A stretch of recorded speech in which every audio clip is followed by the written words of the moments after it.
संघर्ष ही जीवन है, बिना संघर्ष के इंसान चमक नहीं सकता। जो जलेगा उसी दिए में उजाला होगा। संघर्ष ही तो जीवन की आत्मा है। जितना कठिन संघर्ष होगा उतनी ही शानदार जीत होगी। एक बार एक किसान भगवान से बहुत नाराज हो गया। किसान बहुत मेहनती था। बहुत मेहनत से वह खेतों में अनाज उगाता, उसकी देखभाल करता, पर अक्सर उसकी फसल खराब हो जाती थी। कभी सूखा पड़ जाता, कभी बाढ़ आ जाती, कभी तेज धूप, कभी आंधी। ऐसा ही कोई ना कोई कारण बन जाता था कि उसकी फसल खराब हो जाती।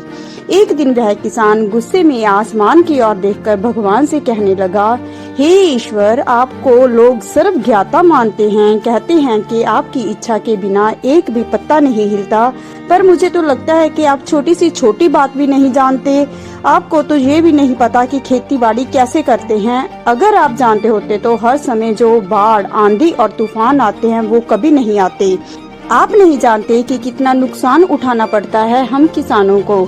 यदि आप मेरे हाथ में यह शक्ति दे दें कि जैसा मैं चाहूँ वैसा मौसम कर दूं, फिर आप देखना मैं अन्न के भंडार लगा दूंगा।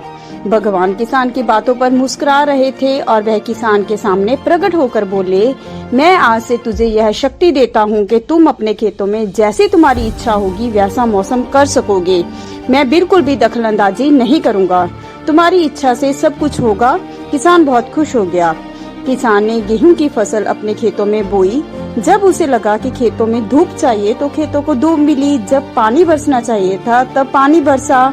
आंधी, तूफान, बाढ़ कुछ भी उसने अपने खेतों पर आने नहीं दिया। किसान के खेत में इस वर्ष ऐसी फसल हुई जैसे पहले कभी नहीं हुई थी। किसान बहुत खुश था। मन ही मन सोचने लगा, अब सबूत के साथ दिखाऊंगा भगवान को कि इसे कहते हैं शक्ति का सही उपयोग।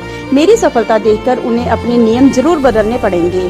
कुछ दिन गुजर गए। फसल काटने को तैयार हो गई। किसान बहुत उत्सुकता के साथ फसल को काटने लगा, पर जैसे ही उसकी नजर गेहूं की बल्लियों पर गई तो वह रोने चिल्लाने लगा।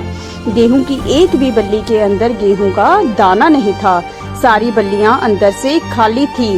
किसान बहुत दुखी हो गया। उसने भगवान को रोते हुए फिर पुकारा, हे प्रभु, तूने मेरे साथ ये क्या किया? ये तूने मुझे कौन सी सजा दी है? भगवान बोले, पुत्र, ये तो होना ही था।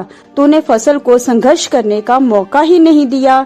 ना तो तूने उन्हें आंधियों से जूझने दिया, ना तेज बारिश से सहने दिया और ना ही धूप से तपने दिया। एक भी चुनौती का सामना तुमने उन्हें नहीं करने दिया। इसीलिए सारे पौधे अंदर से खोखले रह गए। जब आंधी, तूफान, तेज बारिश और धूप पड़ती है तभी ये पौधे अपने अस्तित्व को बचाने के लिए संघर्ष करते हैं और इसी संघर्ष से बल पैदा होता है, इनमें शक्ति आती है, ऊर्जा पैदा होती है। तूने अपनी फसल को कठिन परिस्थितियों से गुजरने ही नहीं दिया। सारी बल्लियों में गेहूं का दाना इसलिए नहीं है क्योंकि तुमने अपनी फसल को संघर्ष करने का मौका ही नहीं दिया।